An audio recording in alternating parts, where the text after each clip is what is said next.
Telugu one ప్రేక్షకులకు నమస్తే. ఇప్పుడు మోందా తుఫాను ఆంధ్రప్రదేశ్తో పాటు తెలంగాణ రాష్ట్రాన్ని కూడా ఊపేసింది. వాస్తవంగా ఈ తుఫాన్లో వర్షాలు కురుస్తాయనుకునే జిల్లాల్లో కంటే వర్షాలు కురవు అనుకున్న జిల్లాల్లోనే ఎక్కువ వర్షాలు పడినాయి. దీనివల్ల ఈ తుఫాను వల్ల భారీగా నష్టం జరిగింది. ముఖ్యంగా రైతాంగానికి ఎక్కువ నష్టం జరిగింది. ఈ చెట్లు చేమలు పడిపోవడం మామూలుగా మనకి విజువల్గా కనపడేదైతే పంటలు మాత్రం భారీగా నష్టం జరుగుతుంది.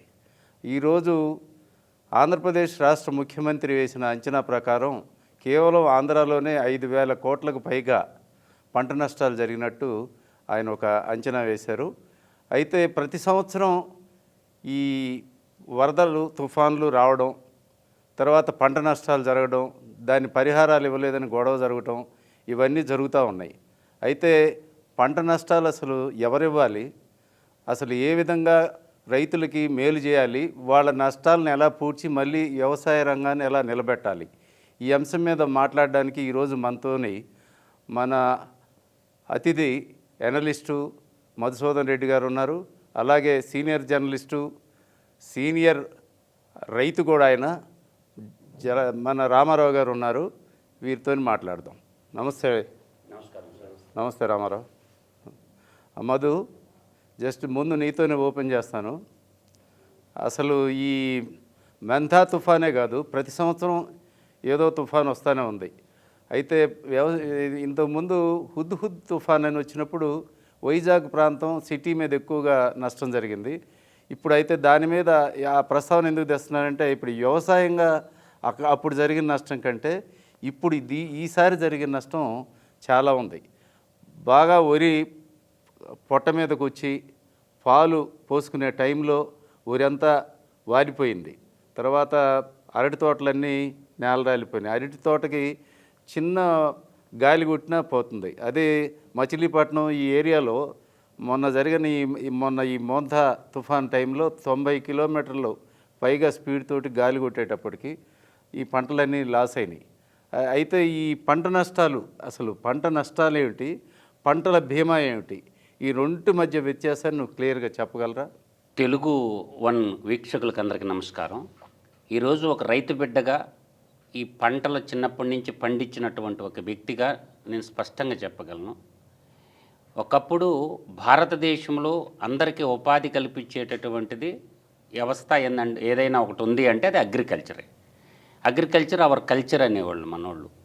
కానీ కాలక్రమేణా ఈరోజు దేశం బడ్జెట్ పెరిగిపోతూ ఉంది. బడ్జెట్తో పాటు రైతులను కూడా ఆదుకోవాలని ప్రభుత్వాలు, కేంద్ర రాష్ట్ర ప్రభుత్వాలు వివిధ సంక్షేమ పథకాలు పెట్టారు. ఈ వివిధ సంక్షేమ పథకాలతో పాటు ఈ రైతులకు సంబంధించినటువంటి మనం ప్రతి అసెంబ్లీలో చూస్తుంటాం గొడవ. లాస్ట్ టైంలో కూడా చంద్రబాబు నాయుడు గారు క్రాప్ ఇన్సూరెన్స్ జగన్మోహన్ రెడ్డి కట్టకపోతే మీరు ఎప్పుడు ఏడగట్టారు చూపిండి అని పోడియం ముందు కూర్చున్నాడు. అంటే రైతుల్ని మోసం చేస్తున్నాయి, ప్రభుత్వాలు కూడా మోసం చేస్తున్నాయి. క్రాప్ ఇన్సూరెన్స్ కట్టకుండానే కట్టినామంటే ప్రతిపక్ష పార్టీలు ధీటుగా ఉన్నాయి.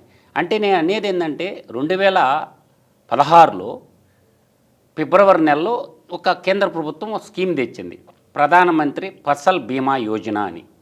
అంటే రైతులు పంటలకి ఇన్సూరెన్స్ కట్టుకుంటే తద్వారా కేంద్ర రాష్ట్ర ప్రభుత్వాల భాగస్వామ్యంతో ఈ పథకాన్ని సృష్టించడం జరిగింది. దీని మీద రైతులకు పెద్దగా అవగాహన లేదు.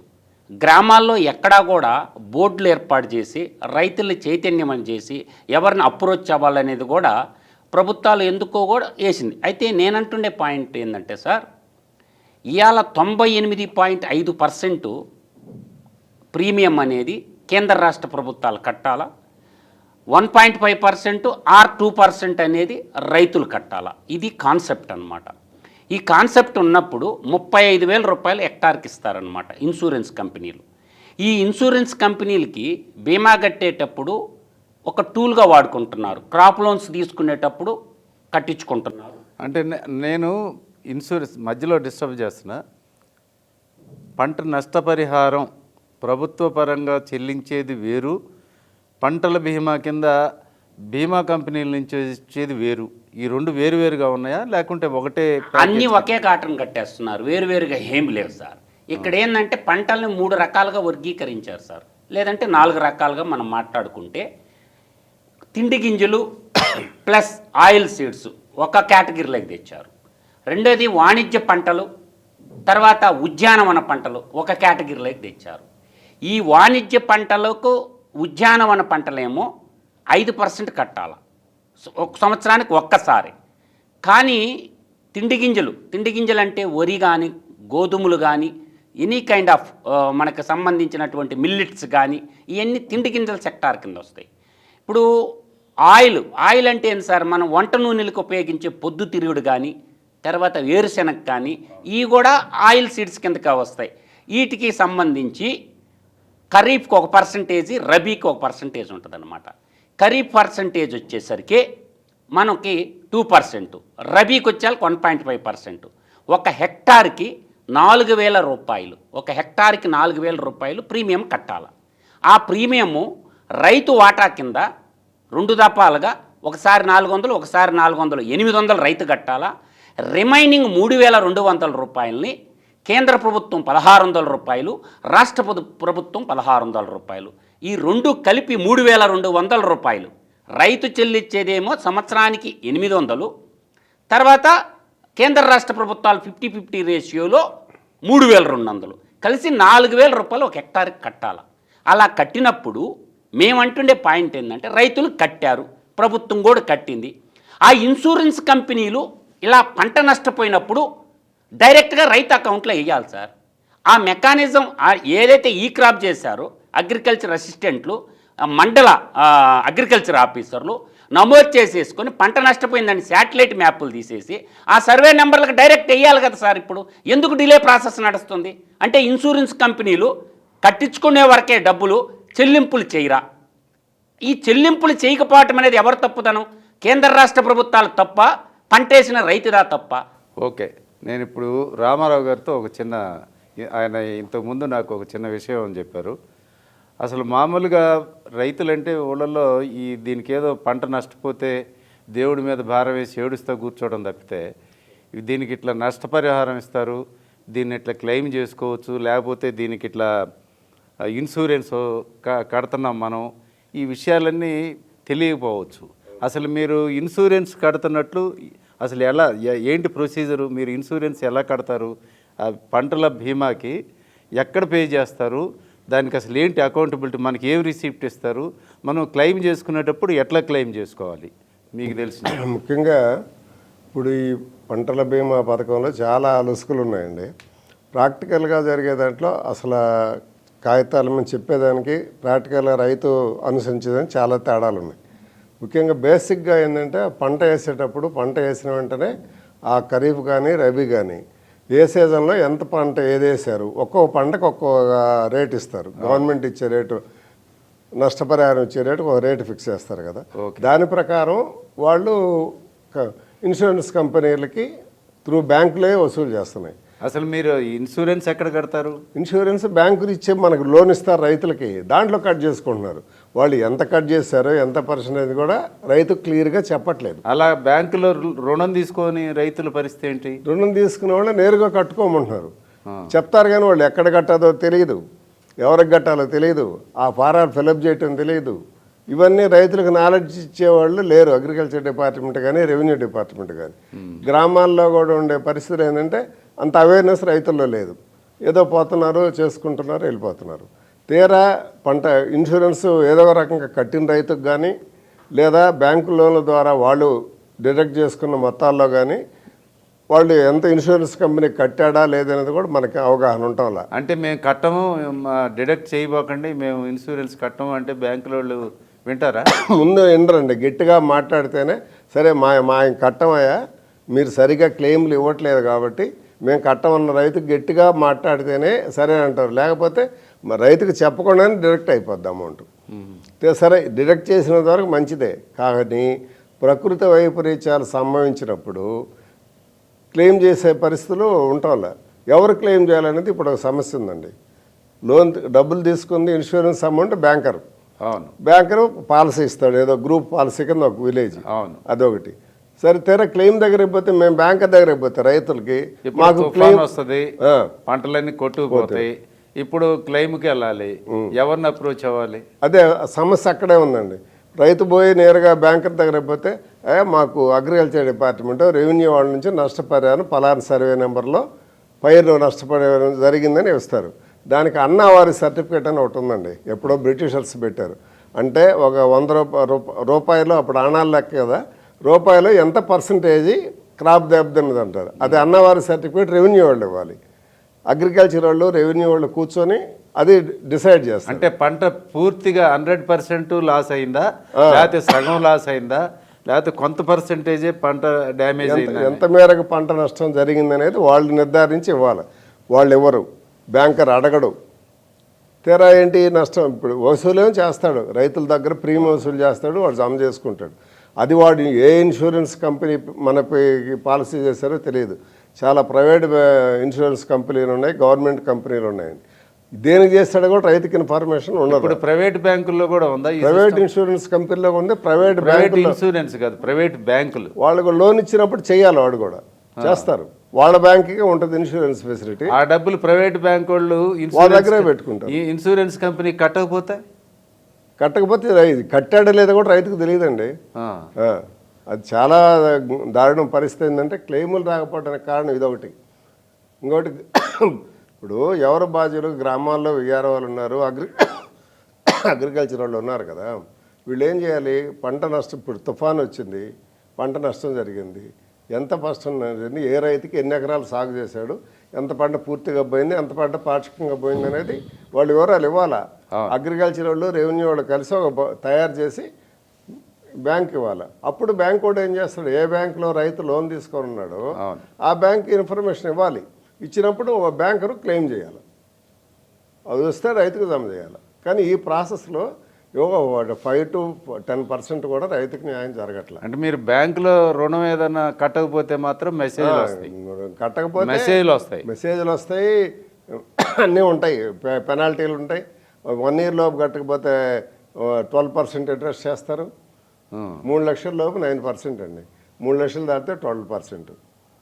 1 year కరెక్ట్గా 364 days దాటింది అనుకోండి, దీనికి 12%. 6 నెలలకు ఒకసారి రికరింగ్. మళ్ళీ క్రాప్ లోను 6 నెలలకే రికరింగ్ చేస్తారు, వడ్డీకి వడ్డీ వేస్తారు. ఇప్పుడు ఇప్పుడు పంట నష్టం జరిగిన తర్వాత ఎమ్మడే కేంద్ర కమిటీ ఒకటి పరిశీలనకని వస్తుంది కదా, వాళ్ళు పరిశీలించిపోయి ఈ నష్టాన్ని అంచనా వేసి తర్వాత సాయాన్ని ప్రకటిస్తుంటారు.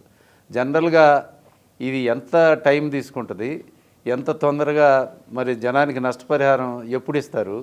అది కరెక్ట్గా sir. Once is claimed insurance మనం పే చేసిన తర్వాత ఆ రిపోర్టు కేంద్ర ప్రభుత్వం రాబడలేదు, రాష్ట్ర ప్రభుత్వం కూడా పోబడలేదు సార్. స్థానికంగా ఉండేటటువంటి వ్యవసాయ అధికారి ఒక రిపోర్ట్ రాసేసి సంబంధించినటువంటి బ్యాంకర్లకు ఇచ్చేసేయాలి, అకౌంట్లోకి రావాలా. ఇదంతా ఏంటంటే కేంద్రం నుంచి ఇంకొకటి రావటం, రాష్ట్రం నుంచి సర్వే చేయటం, అది నేను అనుకోవడం అది నష్టపరిహారం.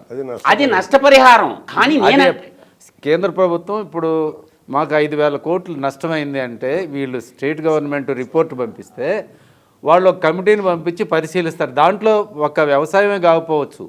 అదే సార్ నేనంటుండే, పంటల నష్టం గురించి కాదు కేంద్ర ప్రభుత్వం వచ్చేది. రోడ్లు డ్యామేజ్ అయినాయి, ఎలక్ట్రిసిటీ ట్రాన్స్ఫార్మర్లు డ్యామేజ్ అయినాయి కింద మనకి. వీటి గురించి ప్రభుత్వ ఆస్తులు ఏమన్నా డెమాలిష్ అయిపోయినప్పుడు, నేషనల్ స్కూళ్ళు పడిపోతే, ఇళ్ళు పడిపోతే వాటికి సంబంధించిన సపరేట్ ఫండే. కానీ అగ్రికల్చర్కి సంబంధించినటువంటి 5 రకాలు ఉంటాయి సార్. ఈ 5 రకాలకు సంబంధించినటువంటి వచ్చినప్పుడు ఖచ్చితంగా ఇన్సూరెన్స్ కంపెనీలు డబ్బులు చెల్లించాలా. ఎలా చెల్లించాలంటే పంట 33% కానీ నష్టపోతే, పంటలో 33% కానీ నష్టపోతే ఖచ్చితంగా 100% ఇవ్వాలి సార్. అదే అసలు ఇన్సూరెన్స్ కంపెనీలు ఏ ప్రభుత్వం కింద ఉంటాయి, ఎవరి కంట్రోల్లో ఉంటాయి? ఇన్సూరెన్స్ అంతా ఇన్సూరెన్స్ రెగ్యులేటరీ అథారిటీ అని ఒకటి ఉంటుంది సార్. ఆల్ బ్యాంకులు కూడా, ఇప్పుడు బ్యాంకులు కానీ ఇన్సూరెన్స్ కంపెనీ, ఈవెన్ ఎల్ఐసి తీసుకోవచ్చు. కేంద్రమా రాష్ట్రమా? కేంద్రం సార్, కేంద్ర ప్రభుత్వం కింద ఉంటుంది ఒక అథారిటీ ఉంది సార్. ఆ ఇన్సూరెన్స్ రెగ్యులేటరీ అథారిటీ కింద కొంత డిపాజిట్ కడతారు వీళ్ళు. 500 కోట్లు డిపాజిట్ కడితే కానీ ఇన్సూరెన్స్ వ్యాపారం చేసుకునే దానికి లేదు. ఇప్పుడు గవర్నమెంట్ కంపెనీ అయినా కూడా ఎల్ఐసి 500 కోట్ల రూపాయలు డిపాజిట్ కట్టాలి సార్. ఖచ్చితంగా డిపాజిట్ కట్టండి చేసుకునేవారు. ప్రైవేట్ ఇన్సూరెన్స్ కంపెనీలు ఉంటాయి, గవర్నమెంట్ ఇన్సూరెన్స్ కంపెనీలు అంటే ఆల్ కైండ్ ఆఫ్ ఇన్సూరెన్స్ కంపెనీలు ఉంటాయి సార్. ఇక్కడ సమస్య ఎక్కడ వస్తుందంటే నేననేది 5 రకాలు మనం తెలుసుకోవాలి సార్. మొట్టమొదట కరువు వచ్చినప్పుడు డ్రౌట్స్ అంటారు, రెండు ఫ్లడ్స్ వచ్చినప్పుడు ఇది వరదల కిందకు వస్తాయి. తర్వాత ఫెట్స్ అంటే తెగుళ్ళు, వ్యాధి. ఇంకోటి ఏంటంటే పోస్ట్ హార్వెస్ట్ అంటే పంట కోసిన తర్వాత మార్కెట్ యార్డ్కి తెస్తారనుకో సార్, అవి వరదల్లో కొట్టుకొని పోవటం, మొక్కలు రావటం తప్పు ఎవరిది? ప్రభుత్వం కొనగపాకటం. మార్కెట్ యార్డ్లో పంట నీళ్లలో కొట్టుకోమందంటే ఆ బాధ్యత ఎవరు వహించాలా? పంట పండిన తర్వాత రాసులుగా పోసినాక అవి మొలకెత్తినా కూడా వాటికి కూడా ఇన్సూరెన్స్ వర్తిస్తుంది సార్. ఇది ఖచ్చితంగా ఉంది సార్, పాలసీలో ఉంది. నేనేం సొంతంగా నా కవిత్వమేం చెప్తాను, పాలసీ మ్యాటరే చెప్తున్నాను. అంటే రైతులకి ఈ విషయం తెలియదు సార్. రైతులకి కళ్ళాల్లో పంటలన్నీ కొట్టుకుపోతుంటాయి వర్షాలు, దానికి కూడా ఇవ్వాలి సార్ ఖచ్చితంగా. ఏంటంటే రైతు ఇన్సూరెన్స్ చేసి ఉండాలి. ఓకే, నేను అనేది అదే, ఖచ్చితంగా ఇన్సూరెన్స్ క్లెయిమ్ చేసుకున్నప్పుడు ఉద్యానవన పంటలు, మీరు అన్నారు అరటి వచ్చి ఉద్యానవన పంటల కిందకు వస్తుంది, వాణిజ్య పంటల కిందకు వస్తుంది. పొగాకు ఒకటి, మిర్చి ఒకటి, పత్తి ఒకటి, అరటి, పపాయ మళ్ళీ ఉద్యానవన పంటల కింద, నిమ్మ, దానిమ్మ, ఇటువంటి అన్ని ఉద్యానవన పంటల కిందకు వస్తాయి. వాణిజ్య పంటలు వచ్చినప్పుడు మిరప 3 లక్షలు పెడతారు సార్ ఎకరాకి పెట్టుబడి. మిరప రైతులు అయితే, పత్తి రైతులు, వీళ్ళందరినీ ఆదుకోవాల్సినటువంటి ప్రభుత్వాలు నాటకాలు వేసి ఇన్సూరెన్స్ కంపెనీలకు కోట్లు కొల్లబెడుతున్నారు, దోచి పెడుతున్నారు ఇన్సూరెన్స్ కంపెనీలకి. నేను అంటూనే పాయింట్ ఏంటంటే సార్, ఇక్కడ గ్రామాన్ని ఒక యూనిట్గా తీసుకోవాలి, మండలాన్ని యూనిట్గా తీసుకుంటున్నారు. ఇది తప్పు. ముందు రైతులందరూ అడగాల్సింది ప్రభుత్వాలని. ఇప్పుడు నేటి ప్రభుత్వాలైనా కనువిప్పు కలగాలి సార్ కేంద్ర రాష్ట్ర ప్రభుత్వాలకి. గ్రామాన్ని యూనిట్గా తీసుకోండి. ఇప్పుడు ఒక మండలం ఉంది, ఒక ఏరియా తుఫాను వస్తే ఒక ఏరియాలో పంట సుడిగాళ్ళు వస్తాయి. ఎండాకాలం అయితే మనం సుడిగాళ్ళు వచ్చి పంటలు వేసిపోతూ ఉంటాయి అన్నమాట. ఆ గ్రామాన్ని యూనిట్గా తీసుకున్నప్పుడే ఈ పంటల బీమా పథకానికి పరిపూర్ణత వస్తుంది. రెండోది, ప్రతి గ్రామంలో కూడా ఒక బోర్డు వేసి రైతులకి వాళ్ళ మాతృభాషలో, తెలుగు భాష తెలుగు, ఏ భాష మలయాళం, ఇట్లా రకరకాల భాషలు ఉంటాయి కదా, వాళ్ళ మాతృభాషలో బోర్డు వేయాలి సార్. బోర్డు వేసే ఏ విధంగా దాన్ని అప్లై చేసుకోవాలా, నష్టపోతే ఏ విధంగా నష్టపరిహారాన్ని పొందాలా. ఎక్కడన్నా ఇప్పుడున్న వ్యవసాయ శాఖ మంత్రులు ఒక్క ఊర్లో ఒక్క బోర్డు చూపిమని సార్. ఎందుకు ఇప్పుడున్న వ్యవసాయ శాఖ మంత్రి ఆయన సొంత ఊర్లో చూపిమనండి. అది కాదు, ఇప్పుడంటే తుఫాన్ వచ్చింది, ఇప్పుడు క్లెయిమ్ చేస్తున్నారు. ఇంతకుముందు ఇప్పుడు ఎంతవరకు బకాయిలు ఎప్పటి నుంచి ఇవ్వాల్సినవి ఉంటాయి? ఇప్పుడు అంటే 2016లో ఈ పథకం పుట్టిన తర్వాత, ఫిబ్రవరి నెలలో 2016లో ప్రధానమంత్రి ఫసల్ బీమా యోజన పుట్టిన తర్వాత కేంద్ర ప్రభుత్వం ఘనమైన లెక్కలు ప్రకటించింది. ఇవాళ దాదాపుగా మేము 1,83,000 కోట్లు ఇచ్చాము అని చెప్తున్నారు. అది అబద్ధమని మాలాంటి వాళ్ళు అంటారు. అది ఏంటంటే ఇప్పుడు ఇస్తున్నారు కదా సార్, రైతు భరోసా కింద డబ్బులు ఇస్తున్నారు కదా, వాటి లెక్కది.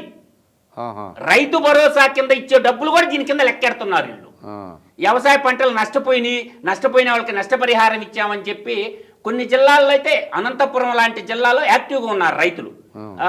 అనంతపురం, రాయలసీమ రీజన్లో కొంత యాక్టివ్గా ఉన్నారు. ఎక్కడైతే మంచి గవర్నమెంట్ అఫీషియల్స్ ఉంటారో, ప్రజలకి సేవా దృక్పథంతో సేవ చేయాలన్నటువంటి గవర్నమెంట్ ఆఫీసర్స్ ఉంటారో, అక్కడేమో కొన్ని జిల్లాల్లో బాగా ఉంది పథకం, కొన్ని జిల్లాలో అయితే జీరో సార్. కొన్ని జిల్లాల్లో అయితేను ఇవాళ కొన్ని ప్రాంతాల వైజ్గా తీసుకుంటే, ప్రకాశం జిల్లా పశ్చిమ ప్రాంతం తీసుకోండి సార్ మీరు ఎగ్జాంపుల్, అత్యధిక కరువు ఉండేటటువంటి, కరువు తాండవిచ్చేటటువంటి ప్రాంతం. అదేవిధంగా నెల్లూరు జిల్లాలో ఉదయగిరి ప్రాంతం, అంటే ఈ పశ్చిమ ప్రాంతం అంటారన్నమాట. ప్రకాశం జిల్లాలో కరువు ప్రాంతం. ఎంత డబ్బులు ఇచ్చారు సార్ ఇంతవరకు? చూద్దామన్నా అవుపాటు, ఏదో ఇదిలు ఇస్తారు, 5,000, 10,000 ఇస్తారు. కానీ వాస్తవికంగా చూస్తేనేమో దీని కింద ఇన్సూరెన్స్కు కంపెనీలు దోచింది ఎక్కువ, రైతులకి ఇచ్చింది కనీసం 25% కూడా ఉండదు వాళ్ళు దోచుకున్న దాంట్లో.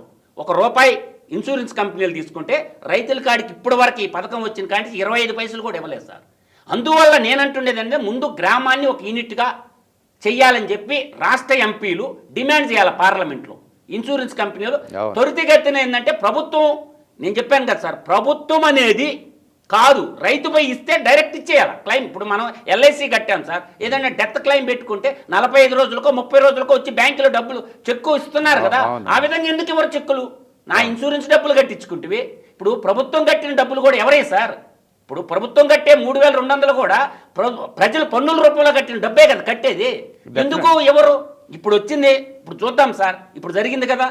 ఇప్పుడు తెలంగాణ కానీ ఆంధ్రాలో కానీ ఇద్దరు ముఖ్యమంత్రులు పర్యటన చేస్తున్నారు, ఆదుకోవాలి రైతులు అంటారు కదా. ఎంతమందికి ఎన్ని రోజుల్లో ఇన్సూరెన్స్ డబ్బులు వస్తాయో వెయిట్ అండ్ సీ, చూద్దాం. ఇప్పుడు 2 రాష్ట్రాల్లో కలిపి తెలుగు రైతాంగం కొన్ని లక్షల మంది ఉంటారు. అందరూ కట్టిన డబ్బుల్లో ఇప్పుడు అందరికీ క్లెయిమ్ ఏం అవసరం లేదు కదా, ఎక్కడైతే దెబ్బతింటుందో ఆ ప్రాంతానికే కదా వీళ్ళు ఇవ్వాల్సింది. ఎస్ 100% వాస్తవం సార్. ప్రాంతం అంటే 4 జిల్లాలు తెలంగాణలో, ఉమ్మడి ఖమ్మం జిల్లా, వరంగల్ జిల్లా, నల్లగొండ జిల్లా బాగా దెబ్బతిన్నది. వరి పంట, ఈ వరి పంట బాగా దెబ్బతిన్నది సార్. అదేవిధంగా గోదావరి జిల్లాలు తీసుకున్నా, కృష్ణా జిల్లా కోనసీమ తీసుకున్నా మీకు గోదావరి డెల్టా 17 లక్షల ఎకరాలు అబోవ్ ఉంటుంది. అదేవిధంగా కృష్ణా డెల్టాకు వచ్చేసరికి 13 లక్షల ఎకరాల పైన ఉంటుంది కృష్ణా డెల్టా.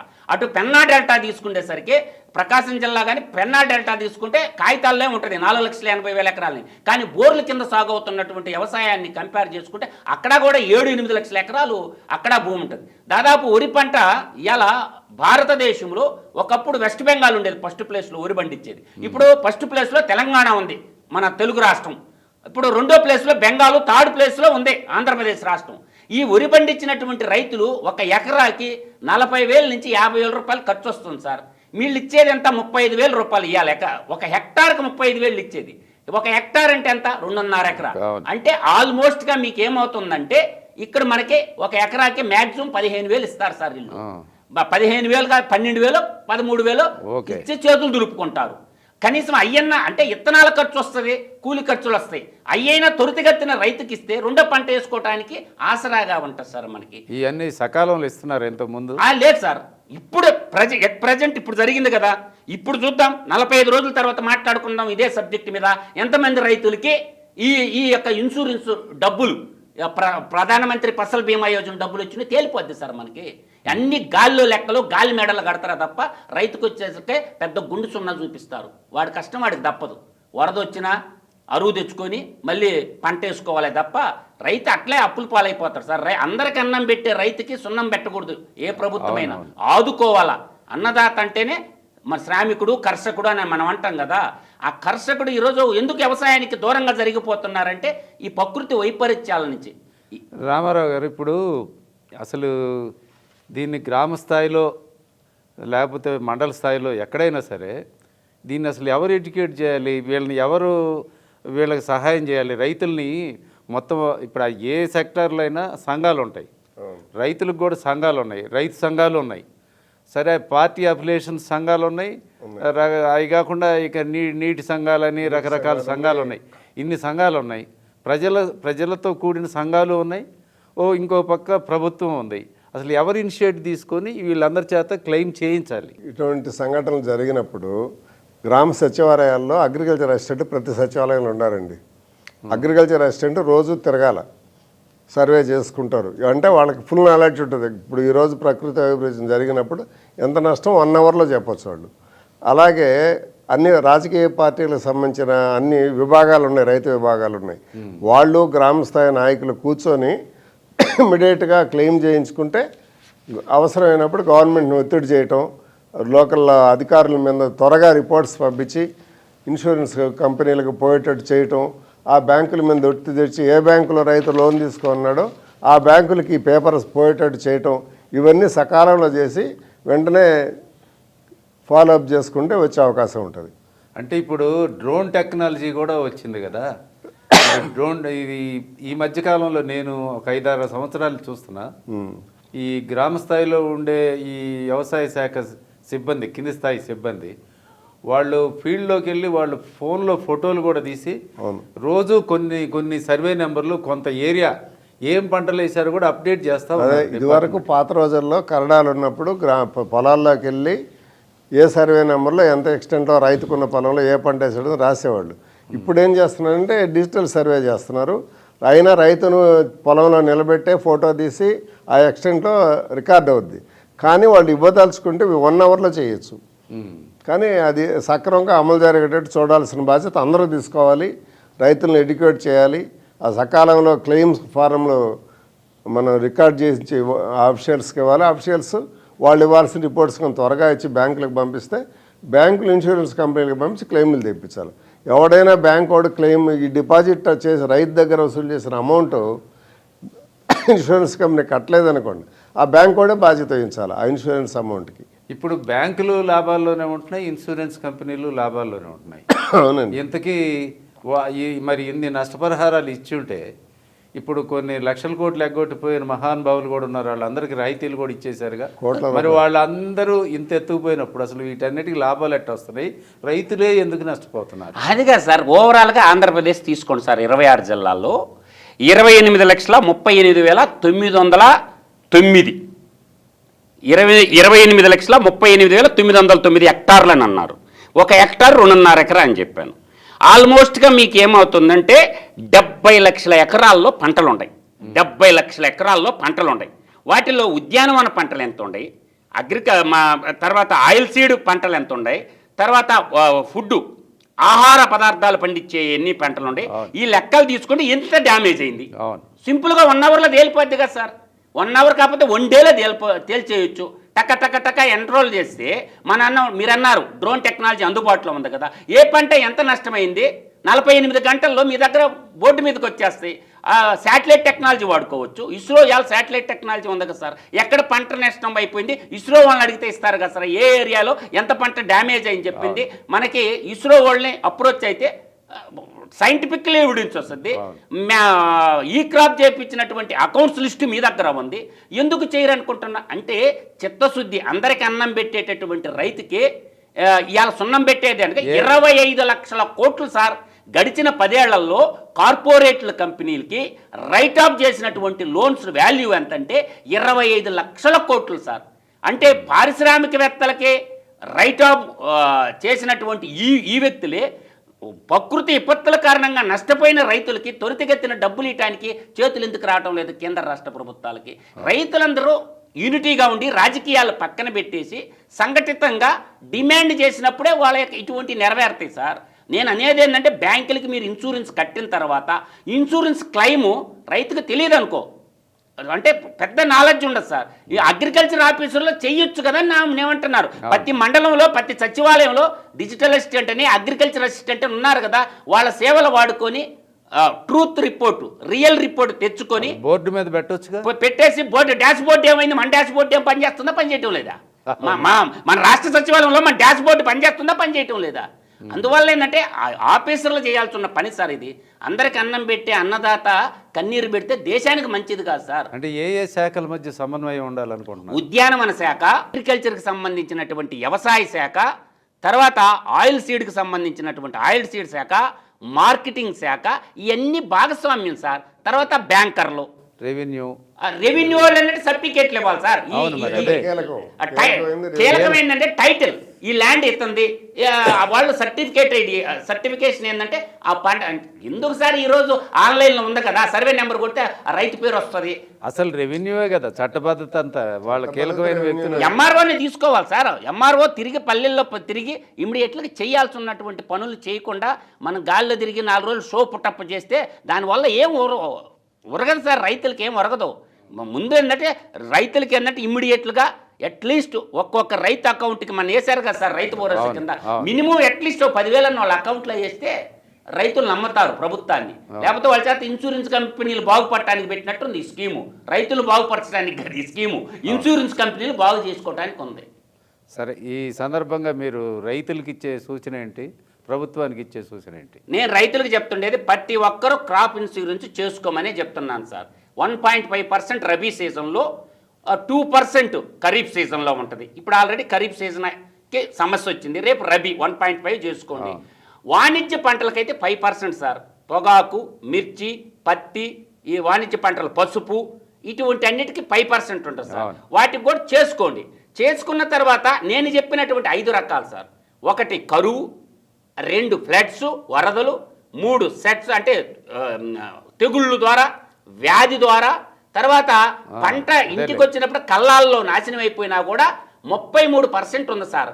33% దాటితే 100% రియంబర్స్మెంట్ చేయాల్సిన బాధ్యత కేంద్ర రాష్ట్ర ప్రభుత్వాల ఉంది.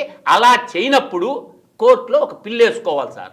ఊరక తెల్ల పేపర్ మీద అయ్యా నేను ఇలా ఇన్సూరెన్స్ కట్టాను, క్రాప్ ఇన్సూరెన్స్, ప్రభుత్వం నాకు కేంద్ర రాష్ట్ర ప్రభుత్వాలు నా క్రాపు డ్యామేజ్ అయినా చెల్లించడం లేదని చెప్పి ఆధారాలు పెట్టి ఒక తెల్లొత్తరం రాస్తే అరెస్ట్ వారెంట్ కూడా వస్తుంది సార్. ఆయా శాఖ కమిషనర్ని బోన్లో నిలబెట్టి ఇమీడియట్గా ఇట్లా డబ్బులు ఇస్తావా జైలుకు పోతావని అంటాడు.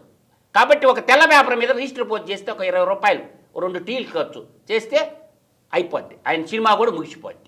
అందువల్ల చట్టంలో కూడా ఉంది, ఆ వెసులుబాటు ఉంది. ఒక తెల్ల పేపర్ తీసుకొని నేను ఈ పంట వేసాను, నేను ఇన్సూరెన్స్ కట్టాను, క్రాప్ ఇన్సూరెన్స్ ప్రభుత్వం నాకు ఇవ్వడం లేదు కాబట్టి వ్యవసాయ శాఖ కమిషనరు దోషిగా మిగులుతాడు, కేంద్ర రాష్ట్ర ప్రభుత్వాలు దోషిగా నిలబెట్టచ్చు. ఒక తెల్ల పేజీ చాలు, సుమోటోగా హైకోర్టు జడ్జి కూడా కేసు తీసుకుంటాడు. ఆ వెసులుబాటు కూడా ఉంది. ముందు ఇన్సూరెన్స్ యొక్క మౌలిక స్వరూపం తెలుసుకోవాలా. పక్కన చదువుకున్న మనవాళ్ళు మనవరాళ్ళు ఊళ్ళో ఎవరన్నా ఉంటే అడగమని చెప్తున్నారు రైతుల్ని. క్లియర్గా ఉంది. కాబట్టి ఇప్పుడు కరువులో నష్టపోయిన ప్రతి రైతు కూడా గల్లా పట్టుకొని అడగండి, రాజకీయ నాయకులను అడగండి, తర్వాత బ్యాంకర్లు కూడా అడగండి. మా పంట నష్టపోయింది కాబట్టి మొదటగా ఏంటంటే ఎంఆర్ఓ, రెవెన్యూ డిపార్ట్మెంట్, అగ్రికల్చర్ వాళ్ళ కాడ సర్టిఫికేట్ కావాలి మనకి. పంట నష్టపోయినట్టు డ్యామేజ్ రిపోర్టు రాపించుకొని బ్యాంక్కి తీసుకెళ్తే బ్యాంక్ వాళ్ళు ఖచ్చితంగా ఇచ్చి తీరాలా. నాకు సంబంధం లేదంటే సంబంధం లేనివాడు నువ్వు ఎందుకు కట్టించుకున్నావురా నాకు ఆడ ఇన్సూరెన్స్ అని గల్లా పట్టుకొని బ్యాంక్ మేనేజర్ని అడిగితే వాడు అప్లై చేస్తాడు, మన డబ్బులు వచ్చి మన అకౌంట్కి పడతాయి, మళ్ళీ అదే బ్యాంకుకి పడతాయి సార్. ఓకే, మధు గారు, రామారావు గారు, మీ ఇద్దరు ఇవాళ రైతులకి మంచి సూచన, మంచి సరైన టైంలో మీరు మంచి అడ్వైజ్ ఇచ్చారు. నమస్తే. నమస్కారం.